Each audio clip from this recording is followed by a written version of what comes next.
পটুয়াখালী ৪ আসনের জামায়াত মনোনীত প্রার্থী মাওলানা আবদুল কাইয়ুমের মনোনয়ন দাখিল। পটুয়াখালী ৪ কলাপাড়া রাঙ্গাবালী আসনের জামায়াত মনোনীত সংসদ সদস্য প্রার্থী জামায়াত ইসলামী কলাপাড়া উপজেলা আমির মাওলানা আবদুল কাইয়ুমের মনোনয়নপত্র সোমবার ২৯ ডিসেম্বর বেলা ১১টায় জমা দেওয়া হয়েছে। সহকারী রিটার্নিং কর্মকর্তা ও কলাপাড়া উপজেলা নির্বাহী অফিসার কাউসার হামিদের কাছে এ মনোনয়ন জমা দেওয়া হয়েছে। এ সময় উপস্থিত ছিলেন জামায়াতে ইসলামী রাঙ্গাবালী উপজেলা আমির ও কলাপাড়া উপজেলা জামায়াতের নেতাকর্মীরা। মনোনয়নপত্র জমাদানকে কেন্দ্র করে নেতাকর্মীদের মাঝে বিরাজ করছে উৎসবমুখর পরিবেশ।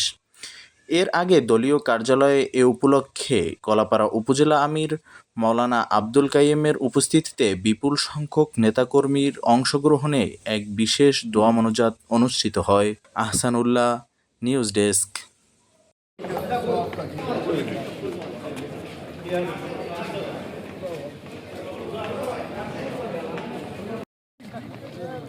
हाँ,